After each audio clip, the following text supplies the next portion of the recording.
I've been conflicted on how to make this video for a long time. After all, I went to art school 3 times.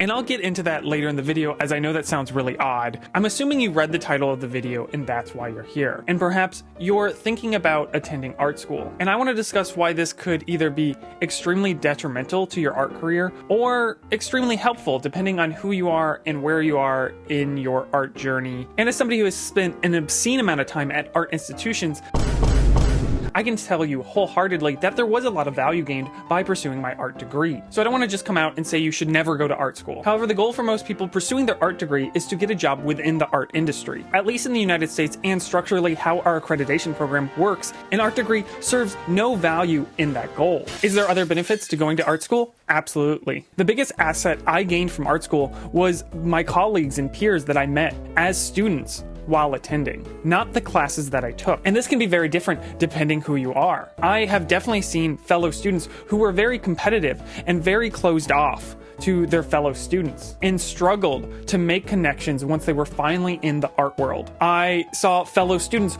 who were just laser focused on making sure that they got a good grade in every class that they had and ignored other extracurriculars, like when we would have recruiters or lectures to the campus. And many of these straight A students did not get jobs. And I can tell you that I was not anywhere near a straight A student.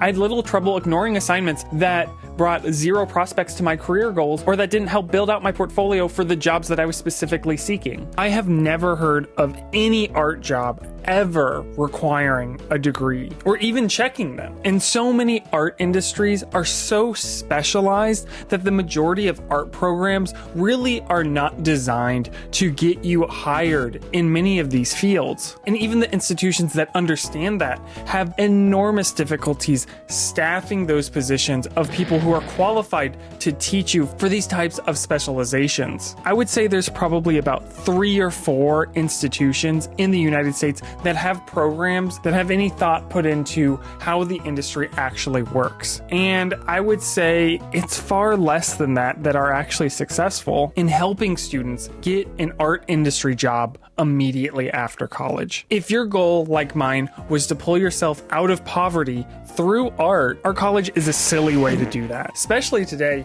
with how good the resources online are from actual working professionals in whatever field you want, in the exact specialization that you want. Maybe you'll have one class in our college that is very specifically for the thing that you want to do. Maybe. And maybe you'll like that teacher. And maybe your art skills will level up. But you certainly will be in a lot more debt than you were before for something you could have done more efficiently at home. If an enormous amount of resources are not going into the career services at your college, that's a red flag. If recruiters are not actively coming to your school and presenting, that's a red flag. If your school doesn't have faculty that are currently working in the art industry as we speak, that's a red flag.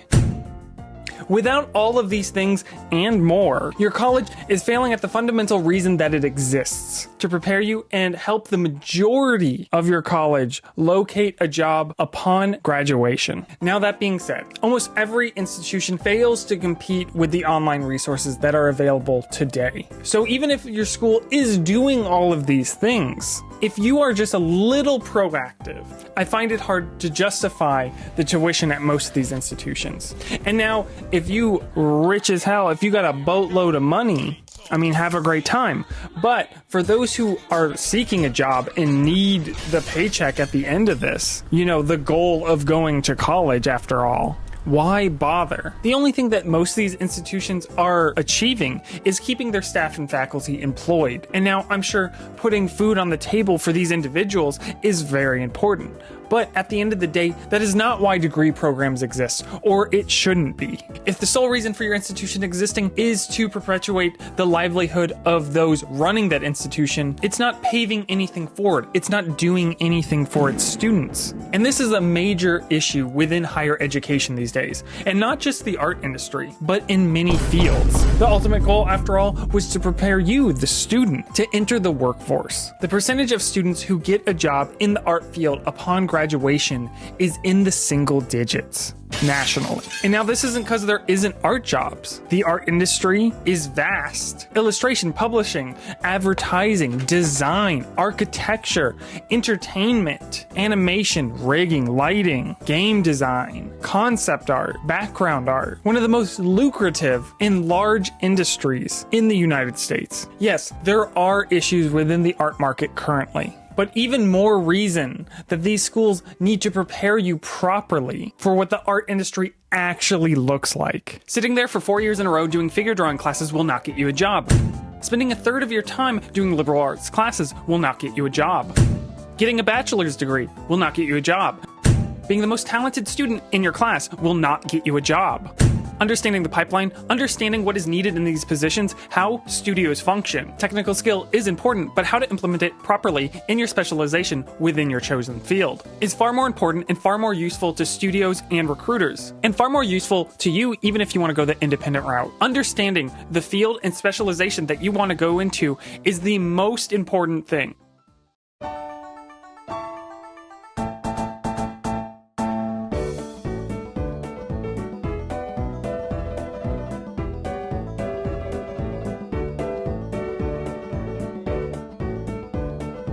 I learned this way too deep into like my art education that like most illustration programs are just like cash grabs because there's so many people who like want to take like illustration as a major. The actual rate of people getting jobs from illustration programs is like nationally like 4% or something. 4? Yeah. Oh yeah. It's single digits for sure. Schools that have programs that are more specific is typically, I mean, higher education is questionable these days, especially in the art field altogether. Yeah. But that's a different conversation.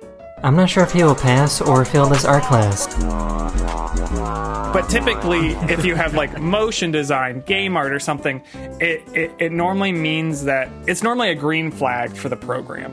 Well, it's funny you even saying this because my school was the Art Institute and it got sued for fraud and it lost. So like all the accreditation, their big selling point for kids that wanted to come to the school was they had 94% job placement. I think I told you this before, but to those listening, what they didn't tell you is that 94% included, so like for my major, it included the Best Buy Geek Squad, the GameStop, and the Target Electronic departments. Like, ridiculous. Yeah. And to throw $100K debt on like a 21-year-old coming out of school being like, well, they told me I was going to get a job. I just feel like, come on. They're literally ripping, or they're scamming young people. It just feels so bad on like every level. It's predatory. And it's like low-grade grooming. Yeah. At least for our generation, or my generation, is like you... I don't know. I mean, you had to go to college or you were like a shitbag. You know what I mean? Like you were expected to go to college, and it like regardless of what you did. Like trade schools when I was coming up were like kind of looked down on. And it's like art should have never been a degreed program to begin with. It should have always been a trade program. But like that's just not how art education developed in the States. I remember because I went to a private high school and they were pushing for my brother to go to college so bad because they hated that he wanted to go to a trade school and be a carpenter, where it looked better for the high school's statistics to have more kids go into like career-based field. What like is the career of illustration anyways? Like that's such a general term. That's like the same as saying like I want an art degree. Like there's so many fields within art or illustration, and like generalists typically like they can be good in like a subcategory. Like if you're a generalist in like animation, like maybe that's good for you depending on the studio work you want to do. But like a generalist in art, like okay, so you learned how to crochet and you're a watercolor painter and you learned how to rig animation. Like what are we talking about? Yeah. And I don't know if this happened with your school, but most kids that went to my school just wanted to be like a character designer. It's like, you think they're going to hire a 21-year-old fresh out of college to be like the lead game designer at Naughty Dog or Square Enix? Well, here's the thing is maybe if they were trained to do that thing, but none of these programs train them properly. So like you get people who like, again, all their assignments was for an illustration program. So it's all like generalized. So like they don't even have, even if they had the skill sets where like Square Enix or whoever would be like impressed, their portfolio doesn't reflect that because they're like, what is this like random watercolor or this random figure drawing? You know what I mean? Mm-hmm. So like they're not even being prepared to make proper portfolios for the jobs that are available. Sometimes it's not even about skill, or like it's just about like the school literally doesn't understand the field itself. In most cases, you're going to have to do a lot of additional work outside of college to achieve any art industry goals. And understanding what those goals exactly early on is going to give you a huge leg up. Knowing the exact specialization, the industry that you want to go into, how you need to curate your portfolio, what industry professionals' portfolios look like currently. Understand that your classmates are not the people that you're competing with, but working professionals. How to get your work at the same level as those working in the industry currently or better, and understand all the other additional things that that job might entail. And then having a plan A, B, and C. If you want to be a character designer like 80% of art students want to be, understand that this field is extremely competitive. And there's probably easier avenues to enter the art industry and then work your way up to there, despite what studios might say is an entry-level position or not. Entry-level for their studio does not mean right out of college, you're good to go. Did you have a lot of teachers that seemed like they couldn't make it in the industry, so then they were left teaching? So I went to two art schools. my first one like lost their accreditation, and that's kind of when I realized shit was like real bad. So then I went to Ringling, which was a much better school. At Ringling, it was more like people who had been like really well known, like illustrators or like whatever 20 years ago, and they hadn't worked presently. At the first college, it was more that where they just like, there was a lot of people who felt like they couldn't make it, so they became professors. So, which are two different issues, but cause the same result for students, which is just being unprepared for the actual market today, or how to like make a living. Oh no, I'm sure you get this too, where you just see like your old colleagues and they still haven't made it in the industry, and I just keep thinking, man, these schools let these 18-year-olds take out $100,000 in a loan to get jobs that they knew they probably wouldn't get. Oh. I hate it. So, I've told you about my level of debt, right? Yeah. So here, I'll give the short version. So the reason I went to two schools was, so I went to the first school, they lost their accreditation, blah, blah, blah, blah. I clearly was not prepared to I wanted to go into concept art, and I would very quickly realized that I was not prepared. While I was there, freshman, sophomore, I was like, well, if I out art my fellow classmates, that means I'm gonna get a job, right? That's not how it works. The best. Yeah, if I'm the best, if I'm the very best and I catch them all, once, that school fell through and I realized that I was not prepared and didn't really understand the pipeline or how to even approach getting a job in concept art, I was kind of shit out of luck. The internet resources were not as good at the time. They're much better now, which I wish back then. But my loans were going to come due in 6 months, and the only, I wasn't going to get a job in my field, was unable. I was applying to stuff, but I did not understand how to make a portfolio in the way it needed to be. So the only way to push off my loans was to go back to school. So even though I didn't want to accrue more debt, it wasn't like I was able to afford the debt I had already. So it was more debt or something I was going to be defaulting on anyways. So I went back to school. Well, is that why you went back to school? And yeah, initially it was mostly just hopefully I get the education I want but the primary reason was to push off my loans because I couldn't pay them. Oh. And I didn't want to default on them because if you're in school, your loans are on pause or whatever. So yeah.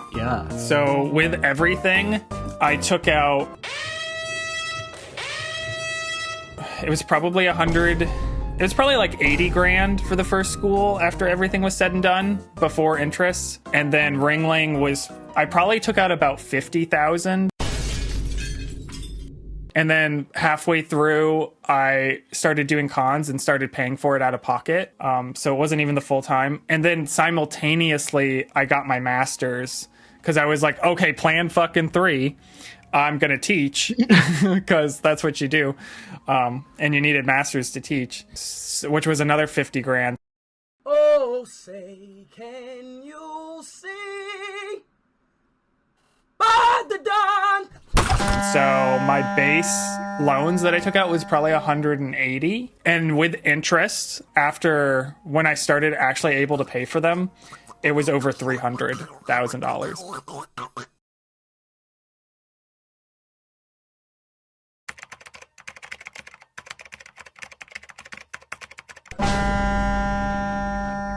And this is like not a good thing. This is like, I don't suggest ever doing this, but there's a lot of people who like went back to school because they couldn't pay their loans. Like, this is not an uncommon situation in the States. That's crazy to me, but I understand why, but yeah, that's crazy. And there's like, I met other people who was doing this. I'm able to pay my debt now. Like, I'm able to make my payments. Like I paid over like 60,000 like last year or whatever. And then, or no, it was before the SAVE program, which is another political thing I won't get into, because all like student loans right now are on pause because of political things. But the year before they were on pause, I paid 60,000 that year. I still had not hit the base of my loan. Imagine giving 60 grand in a year and not touching your base principal of your loan. And my loans never deferred. I don't even have words. Like, they never deferred. They were always on time. Like, I always managed, like, so this wasn't like I ignored them for like 10 years and then was like, oh, all this interest accrued because I wasn't paying them. Like, that's 60 grand of me being on time. I'm sure you've thought about this before, like how angry it might get you thinking there's kids going through that like right now, like the same exact situation. Oh, it's crazy to me. To be fair, in art, at least, the online resources are so good now that like if you're motivated enough, you don't need to go to art school. I'm not saying it doesn't help. Like, there is still benefits to like certain art programs, but they're more networking and like building a community. Than they are like the actual. I mean, because those issues with like illustration programs still exist and have not specialized. I mean, like, that's still a thing. So I'm forever in debt because I signed a predatory loan when I was 17. I know a lot of the art institutes got dismissed because those schools were like they were very clearly scammy. But then like they still were given accreditation by like the government. AI, not in the fact, like, not artificial intelligence, but Art Institute.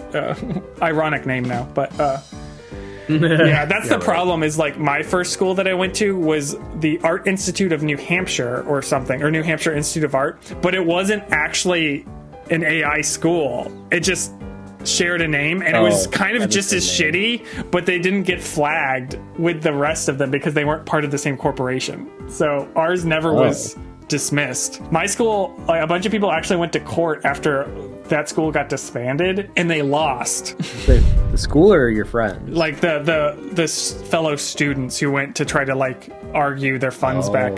Yeah, 11 trillion in profit. Yeah, the problem with the New Hampshire one is it technically wasn't a school for profit. The problem is that it was just like a bunch of the leadership embezzling the money successfully, apparently, where the AI schools were officially on the books for profit, and that makes a big difference in the courts. Is like, honestly, if you ever go to a private school and it's for profit, it's a huge red flag. Because for one, like, you can easily make like profits disappear in a business just by putting them into people's like salaries. So one, they're already like bad at business by like not hiding their profits properly, and two, like, why, like, higher education just should never be for profit. Like, you should just not be allowed to have accreditation if you're a for-profit school. It just makes no sense. Actually, yeah, why would a school be for? Exactly. Well, yeah, no, that doesn't make. I mean, they're all technically they're all for profit, not technically, but if they're not even like smart enough to set up their like endowments or whatever to make it look like they're non-for-profit, then like already there's people behind the scenes who don't know what they're doing. Yeah, because my parents helped me pay my AI loan because I went to Art Institute of Schaumburg. It was paid off before any of this controversy went down. So, whenever I see my parents, I always apologize to them. I'm like, I'm so sorry. Like, I feel like I wasted your money because we were promised, grandeur, what the school told us they would, And because my parents are not art literate at all, they're like, oh, okay, good. Here's our weird art kid that we want to send to a school that we can trust will have like a job promise afterwards. Well, I mean, that's not like your fault or anything. I mean, that's them like grooming like 17-year-olds who want to be an artist, right? Like, yeah. My bigger issue is that these like official government accreditation companies accredited these schools. They're the ones who should like make sure that the school is like legit, right? But what's the issue? Why are these institutions failing their students and so drastically within the art world? Well, first off, let's look at the accreditation and the standards that they set for art colleges within the United States specifically. And again, I think art degrees should have been a trade school all along. But like, if you're going to go down the route where you accredit these schools, like, yeah, the school's a scam, so like shame on the scammer, but also shame on like the government for not doing their due diligence to actually understand the art industry and make sure that their guidelines for accreditation made sense with the industry that you're trying to get into. Art accreditation organizations like NASAD are fundamentally flawed, as they don't understand the current art industry and what they require for their accredited institutions or colleges or universities, depending where you're at, doesn't always make a lot of sense. Essentially, the accreditation organization requires certain colleges that want accreditation through them to be reputable, for their degrees to be official and not just some piece of paper that a rando printed out and handed you, like some for-profit institutions. They have to be accredited. But the art industry is a bit misunderstood on the academic end of things. NASAD, like other accreditations, require certain number of classes in certain types of categories. But these are very generalized. To get a bachelor's in fine art, you have to receive a math credit. You have to receive a certain number of English credits. You have to receive a certain number of history credit. And now being literate is great and all, but one could argue you probably should have already learned many of these things in high school before you even came to this school. Why are you paying $50,000 a year to learn basic math and not how to enter your chosen field? But it gets worse. These generalizations spread even into your major's degree most of the time. Art equals drawing good, right? These accreditations require a certain number of drawing classes, and many of these are extremely generalized, or at least the schools are only required to have very generalized versions of these. Figure drawing 1, 2, 3, things like that, which can be great skills that you could learn at home, but don't necessarily help you in specializations like motion design, animation, or certain programming. And the result is the majority of art programs that are fully accredited within the United States have very basic and generalized art programs that don't focus on any specific part of the art industry. And yes, maybe you will get the holy grail of art teachers, and that's great, but that's the luck of the draw. That's not the requirement for the institution to be fully accredited. And here lies the issue. If the schools aren't required to meet proper standards for the industry that you are seeking, then you are left with degrees that are virtually worthless. Pursuing art can be an extremely lucrative path. Being an artist is definitely a real job. A very hard, challenging, and skillful one. But there is also merit when people say art degrees have little value. And this is the source of that issue. And don't get me wrong, I am incredibly grateful for some astounding professors that I had that helped me out tremendously. But that was luck. If I wanted to waste money on gotcha, this is not my preferred method. It took me like a semester and a half to realize, oh, I don't think these teachers are very good. You know, it hit me pretty quick. I was like, oh, I don't think they actually have experience in the field and know what they're talking about. Yeah, it's hard because it's like, if you're an industry professional, why would you teach? Like, they don't get paid enough. Like, if you can work in the industry, you're going to make way more money than you can even in like a full-time professor position. So there's like a huge disconnect there. And there are some great teachers that do teach because they love teaching, but economically, it doesn't make a lot of sense. Like, I don't know about you. I always saw myself as I get, like, in my later years in life, like, I'll probably go teach somewhere. Like, it's like a gift that you can give back if you can't create as much physically anymore. Sure. But I think, like, you know, that almost becomes, in a way, I think a lot of people have that same, like, thought process. But, like, after so many years, you become more and more disconnected from the industry and understanding how to, like, enter it. So, like, maybe initially it's great and you're giving back, but it almost becomes like a disservice to the students if you're not like keeping up with those things. And like some people do, but not everybody does. Actually, you're very right on that. Because we had one teacher, he was like 67, like clearly has not been in the game industry for a while, and there's no reason he should be teaching animation in the way that he was teaching it, because it was such an old way of animating. If you need to go $100,000+ in debt to go to art school, this is a handicap. If you have the immense work ethic to overcome this, if you're going to take 3 jobs just to get through art school, to get your degree, to hopefully get into the art industry, you already have an incredible work ethic that will make you succeed whether you go there or not. And that saddens me to say, as the wealth gap is ever increasing in the United States, and I so wish that college could be something that pulls people out of poverty and is this thing that actually works. But that is becoming farther from the truth. And there is no doubt that art school has value, but you can gain those skills and that knowledge other places for a lot less money without handicapping yourself with an immense amount of debt. And unlike 10 years ago, the amount of resources that are out there that are either low cost or free are immense. Go look at your favorite artists. Are they teaching a class? Do they know somebody who's teaching a class? What classes did they take? And even if these are paid classes, I assure you they are vastly cheaper than a degree program. And although I could fill the description of this video with thousands of resources out there, the art market is so specialized that I want to encourage you guys to actually do some research and figure out what your goals are. Do you want to be a storyboard artist? Do you want to be an illustrator? Do you want to be an animator? Do you want to sell your work at conventions? Do you want to teach? What is the type of work that you want to do that brings you joy? Figure out who's doing that thing, or as close as possible. Figure out how they got there, the resources they used or they offer, and there's your starting point. Information is so accessible these days. This type of information is no longer gatekept behind degree programs. And I wish you the best of luck. So I